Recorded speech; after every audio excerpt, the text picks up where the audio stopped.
När vi gjorde vår årskrönika för 2024 så fanns det några som var intresserade av att få veta mer om den utrustningen som vi använder när vi gör YouTube.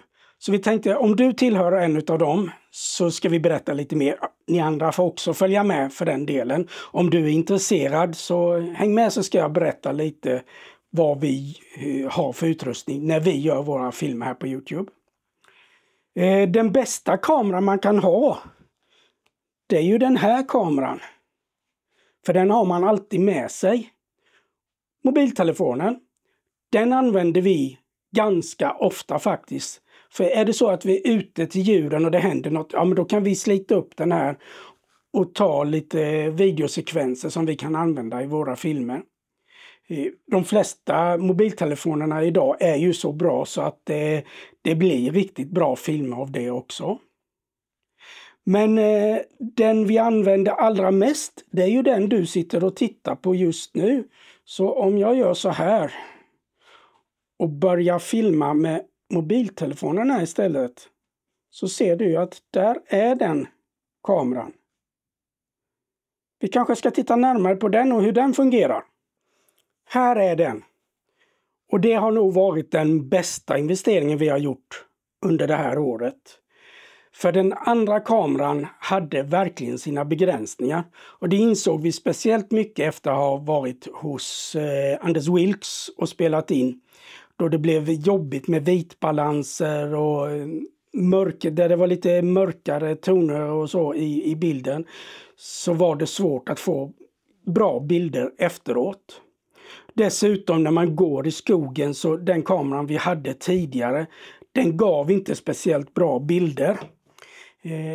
Kan ta fram den här och visa den. Det är en Canon M50 som vi skaffade när vi började med YouTube. Och den har dålig digitaliserad stabilisering i bilden. Det finns linser att köpa som har lite optisk stabilisering, men det blir ganska dyrt. Det var jobbigt med ljud och den gav dåliga bilder i mörka ljusförhållanden. Och hade inte det som den andra kameran har här, som var en av fördelarna. Och det var att den här, eller det är att den här har någonting som heter D-Log-M. Det är en profil på bilden som höjer de mörkaste delarna lite grann, så att det blir ljusare i det mörkare och mörkare i det ljusa, som gör att när vi efterarbetar bilderna så har vi lättare att ta fram detaljer och färgsätta på ett bra sätt i efterhand. Och den här har ju den här stabiliserande effekten. Om ni tittar på kameran här uppe, så den ligger still hela tiden. Som gör att när man går runt i skogen till exempel och intervjuar någon, eller vi går med koner eller så blir det inte en bild som hoppar och skuttar, utan den här håller det bättre och jämnt. Dessutom så går det att ställa in den här så att när jag har den och filmar mig så här och den har hittat fokus på mig, som jag rör mig så följer liksom kameran efter mig.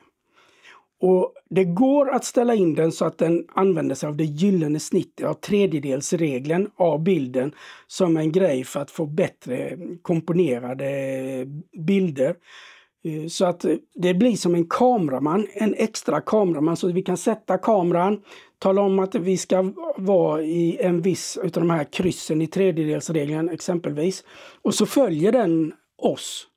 Även om du är helt ensam på inspelningsplatsen, så kan jag gå runt och kameran följer då mina rörelser när jag går runt där. Så det är som att ha en kameraman med.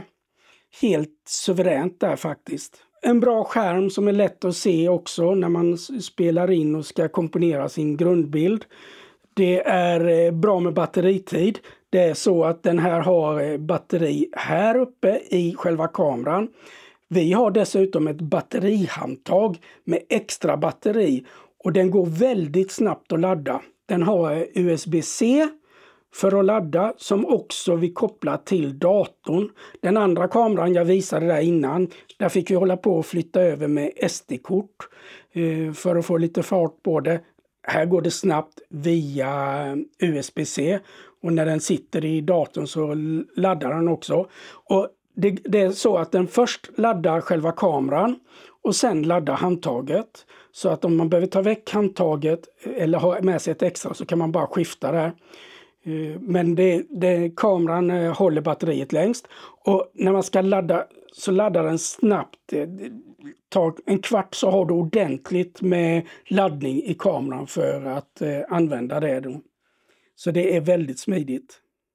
Sedan så kommer det här med mikrofonerna också som är väldigt bra till den här kameran.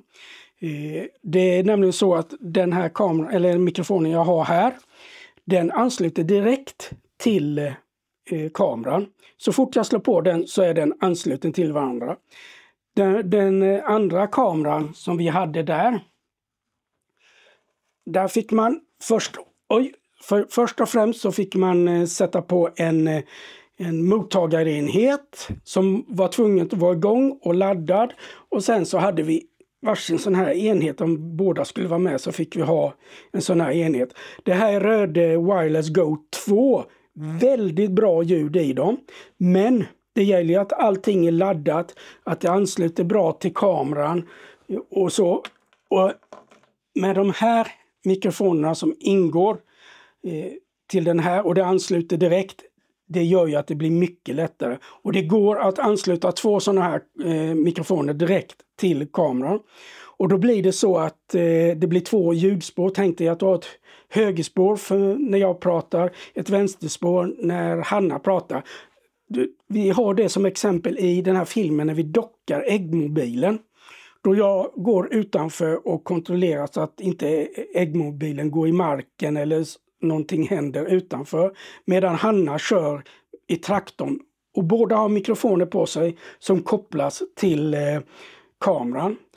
Och vi kan efterbearbeta ljudet var för sig om vi vill ta väck brus ifrån traktorn från Hannas ljud.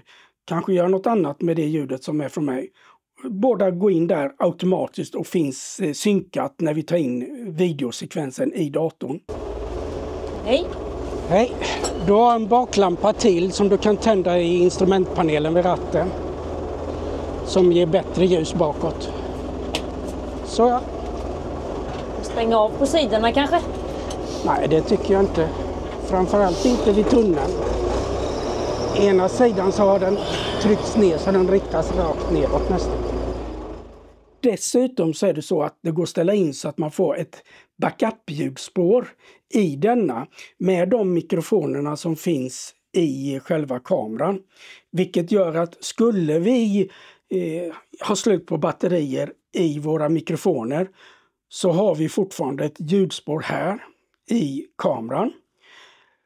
Det är också så att om jag har den en bit ifrån eller överhuvudtaget så är det ju inte samma ljud. Den här är ju nära mig hela tiden och tar upp min röst så bra som möjligt. Om den här står jämte så kan man använda det ljudspåret som blir i den för att få till miljöljudet på det stället där vi är just för tillfället. Och det är inte alls dumt när man ska mixa ihop en bra inspelning från den här kameran. Så det finns många fördelar med den här kameran och det känns som ett riktigt bra köp och har lyft processen med att göra filmer snabbare och få ett bättre resultat snabbare. Så att den har varit väldigt nyttig för oss. Men vi tittar väl vidare på de här mikrofonerna. Nu har jag bytt så att du får titta genom den här Pocket 3 igen så har jag tagit mobiltelefonen här. Ska säga det att här så har vi någonting som heter Ulanzi Claw som vi har på Pocket 3 och på flera av våra stativ. Och så vi har det till den här mobiltelefonhållaren här också. Vilket gör att jag kan ta ett stativ som detta, som är ett likadant stativ som den Pocket 3 sitter på just nu. Och den har då motsvarande del här uppe. Och jag kan bara göra så här. Och trycka fast den smidigt. Det är en snabbkoppling för kameror så. Som vi har använt oss av. Och så, då ska vi se. Så ska jag. Sen kan man kan dra den här. Så att man låser den så att den inte kan hoppa loss. Så det är väldigt smidigt och snabbt att ha det på det sättet. Vilket gör att vi kan använda det. Vi har flera olika stativ. Här har vi en som heter Mantis Pod. Där man kan fälla ut en liten grej här. Så man kan hänga den mot ett plank eller någonting. Och filma med. Och det går att ställa in den så att den har väldigt, väldigt låg höjd. Bred höjd. Men den här är lite begränsad i höjd däremot. Och då kan man använda sig av en annat stativ. Jag kommer inte ihåg exakt vad den heter. Ulanzi MT54, 53 eller någonting heter det här. Och den har ju också en sån här Ulanzi klå här uppe som vi har på våra stativ. Så vi snabbt kan flytta över kameran till nya stativ. Och se, det är inte så högt det stativet om man inte drar ut den, för då är den, nu står den på golvet och den är i höjd med ögonen på mig då. Så att det blir väldigt högt. Det är inte jättestabilt, så blåser det mycket så kanske inte detta är första alternativet. Men det är ett smidigt högt stativ som är lätt att få med sig i jämförelse med de lite större som jag visade här innan. Det här stativet som är ett Manfrotto stativ som vi har 2 stycken sådana stativ. Oj, det var en lång beteckning. Vi kan ju lägga beteckningar för de här grejerna i beskrivningen istället. Men vi har 2 sådana här stativ, så vi brukar ha en här uppe i studion och vi har en träverkstan och verkstan som finns redo, så att man bara tar med sig kameran ner så finns det ett stativ att använda. Men vi skulle ju prata om mikrofonerna ju. Och som jag sa så köpte vi så att vi har 2 sådana här mikrofoner. De här mikrofonerna, de har en sån här dödkatt som ska ta bort ljud eller vindbrus, som har en pigg som man sätter in i uttaget där du kan sätta en mygga exempelvis. Så blir det som en sån mikrofon.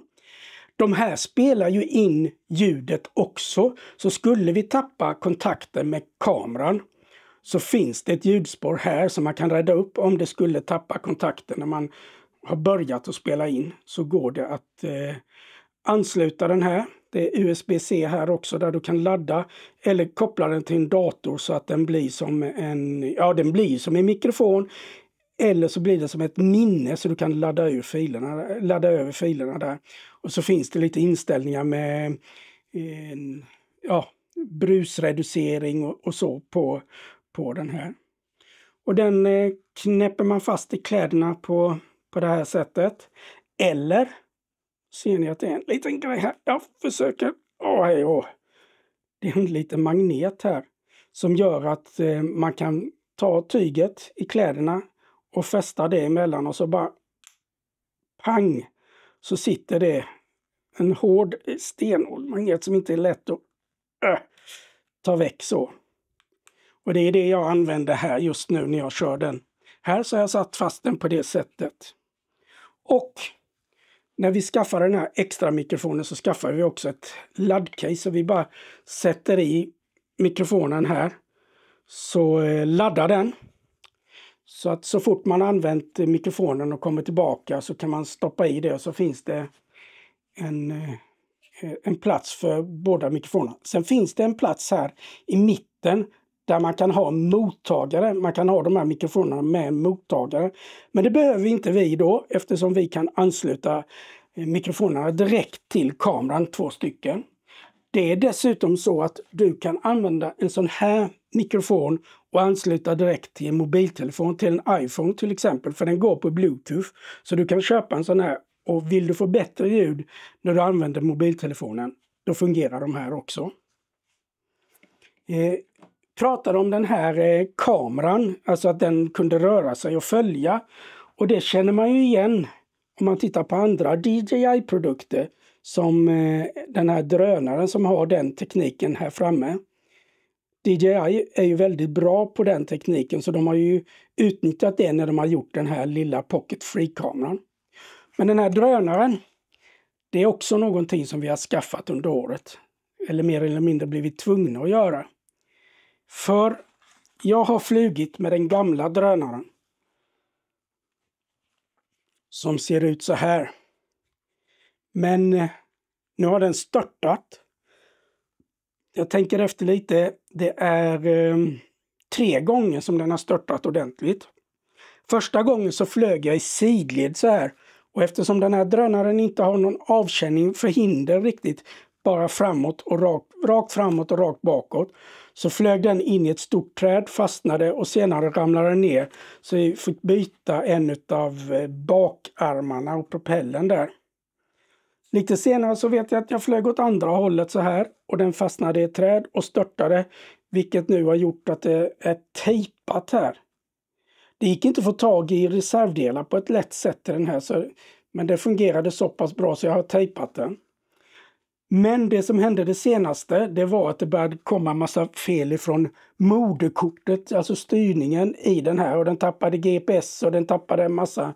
Och helt plötsligt så bara stack den bara tappade och bara störtade rätt ner i marken. Så därför blev det en ny. Finns en annan anledning, den här är ganska tung. Om vi tittar på den nyare så har den sensorer här. Där har den har sensorer här, den har sensorer bakåt, den har sensorer under. Så den undviker hinder mycket bättre, vilket kan vara bra när jag ska flyga drönare. Dessutom så är den här mycket lättare. Den väger 249 gram med de här batterierna i. Den andra väger mer, vilket betyder att du måste ha drönarkort från Transportstyrelsen för att få flyga med den drönaren. Medan den här drönaren behöver du inte ha det. Så nu kan hela familjen använda den här. Nu kan de inte skylla på att det är bara jag som har drönarkort och måste flyga. Tyvärr så flyger vi väl kanske lite för sällan, för det är jättespännande att se bilder uppifrån på sina marker, för det är helt annorlunda än när du går i marken. När man ser alltså hur det ser ut, vad det är för grödor, hur ser det ut uppifrån med olika liksom ytor som man inte får en uppfattning av när du går mitt i det. Men tittar man på det uppifrån så får man en helt annan överblick och en annan syn på markerna. En annan sak är att den gamla drönaren hade den här kontrollen där du sätter en mobiltelefon här nere, vilket betydde att du alltid var tvungen att ha en laddad mobiltelefon som inte kunde användas samtidigt då, vilket var väldigt begränsat. Och den nya fjärrkontrollen har en inbyggd skärm, mycket bättre skärm och så. Och lättare med alla funktioner i den här då. Så det blir lättare att flyga. Där ligger liksom appen i den. Alltså man behöver liksom inte uppdatera sin mobiltelefon hela tiden. Utan jättesmidigt att ha en ordentlig kontroll och en bra drönare. Ska vi bara se till att använda dem också. Och som vanligt så är det ju det där med batterier, att ha laddade batterier. Och ska man flyga med drönare, så om man vill flyga en stund så får man byta batterier. Och den här nya innehöll, ska vända den på det hållet egentligen, en laddare som kan ta 3 batterier. Och den gör så att stoppar du i ett batteri, eller om du stoppar i 3 batterier, så börjar den att ladda den som har mest laddning kvar för att den ska bli klar snabbast, så att det finns ett batteri att använda så fort som möjligt. Och så gör den det tills alla batterierna är laddade. Jättesmidigt. Den andra så kunde jag bara ladda ett batteri i taget, vilket gjorde att det tog tid att ladda batterierna med den. Så att det är en jätteuppgradering. En annan stor investering vi har gjort under året handlar mer om efterarbetet, hur vi lagrar filer. Hittills har vi använt oss av sådana här SD-hårddiskar som vi har kopplat direkt till datorn. Fungerar jättebra, men det tar upp en hel del portar och börjar man att samla på sig en massa filer som ett arkiv så är det jobbigt att hitta. Lösningen till det heter NAS eller Network Attached Storage, en nätverksdisk som vi har skaffat. Och där skaffade vi en Synology DiskStation DS1522 Plus. Där det sitter flera hårddiskar i en RAID som gör att skulle en disk gå sönder så kan den återskapa den informationen lite magiskt eller på att säga från de andra diskarna. Så det är en säkrare lagring med mer plats. Finns dock en nackdel när man ska jobba med filerna.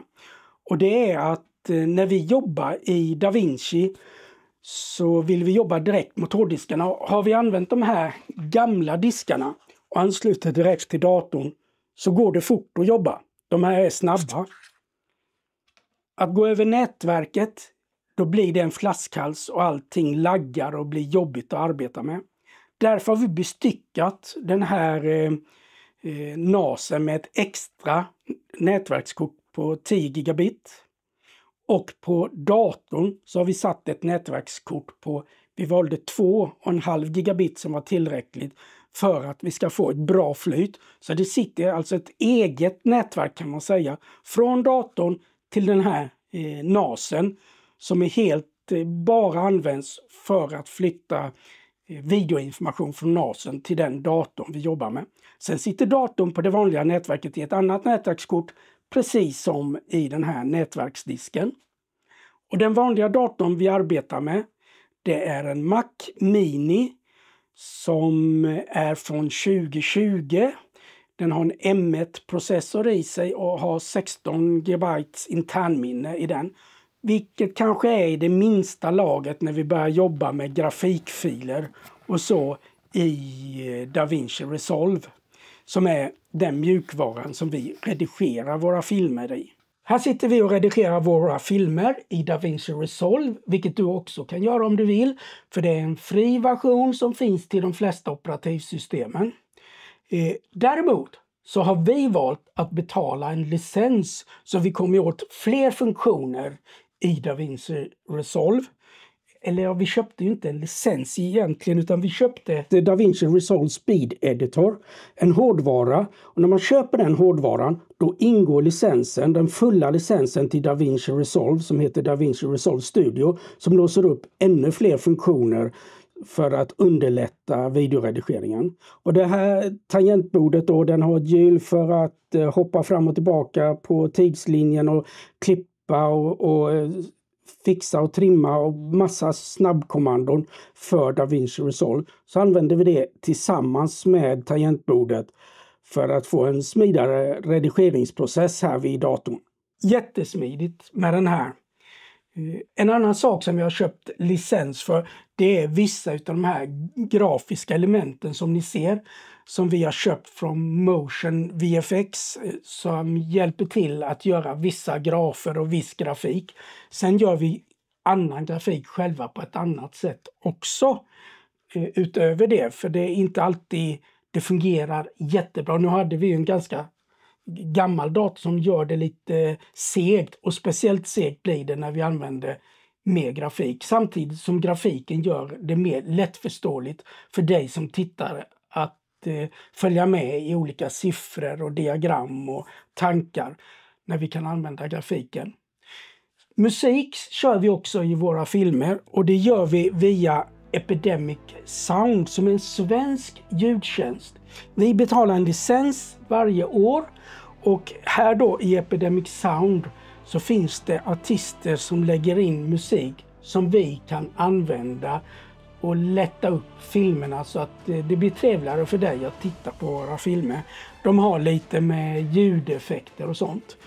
Och det är många som använder Epidemic Sound. Ta en titt i slutet på olika tv-kanaler eller tv-program så kanske ni kan se att det står Epidemic Sound musik från Epidemic Sound i flera utav produktionerna på exempelvis SVT eller TV4, så kan man se att det finns med. Och det där är en årlig avgift. Den här grafikmodulen och sånt, det är någonting vi har köpt en gång. Men det här är en årlig avgift som vi får betala varje år då för att få använda mer musik. Den musiken vi redan har använt, den är clearad så att säga, men vill vi använda nya låtar och mer musik i kommande filmer så får vi betala en årlig avgift för det. Så det är här vi sitter och redigerar filmen. Vi lägger svensk textning, vi översätter till engelska, även beskrivningen, så att fler kan ta till sig av det materialet vi skapar. Så ja, det är här vi sitter och jobbar med det, filmen, och publicerar så att du ska kunna se det. Och så ser du här är en lampa. Och tittar vi där borta så är det en lampa till där. Och så vänder jag mig om så är det en lampa här. Och i taket är det en lampa. Och vid golvet är det en lampa. Allt för att få en skön studiokänsla när vi spelar in här inne. Så att vi har bra ljus och bra ljud. Även ljudet är att då har vi gjort i ordning det här rummet så att det är dämpande draperier ordentligt. För att det ska bli bra och gå snabbt att spela in också. Vi håller på att jobba lite med studion och skruva på så att lamporna ska vara på rätt plats och vi slipper hålla på och korrigera med det hela tiden. Och ha fäste för kameran så att det bara går in, sätta fast kameran och köra igång en inspelning. Vi är inte riktigt där än. Vi jobbar med det och håller på att försöka hitta rätt möblering här. På väggen så har ni kanske sett att vi har en bild, lite olika bilder ofta. Det där är en Samsung The Frame som är en väldigt snygg tv om du frågar mig. Den använder vi när vi kör distansföreläsningar. Då riggar vi den här studion så att vi kan köra föreläsning över Zoom eller Teams eller något sådant. Och det har vi gjort en del olika och då har vi lite extra utrustning också för att göra det på ett riktigt bra sätt och inte bara sitta ner framför en skärm och ta upp en PowerPoint utan en mer ett engagerande föredrag. Jag tror att flest föredrag har handlat om elbilar. Om vi tittar historiskt har jag föreläst en del om. Vi har föreläst om regenerativt och så också. Så är du intresserad av en föreläsning får du väl höra av dig. För då kan man köra till en bygdegård eller på något sätt.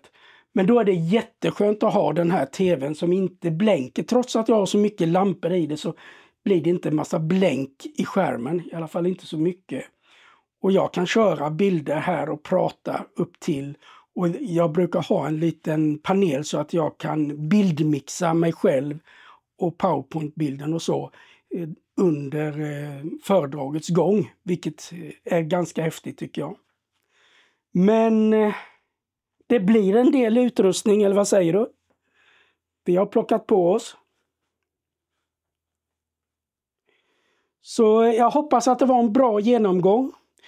Du kan passa på att titta på de filmerna vi har gjort under 2024 genom att gå in på vår lilla spellista för säsongen 2024. Så syns vi i en senare film. Hej!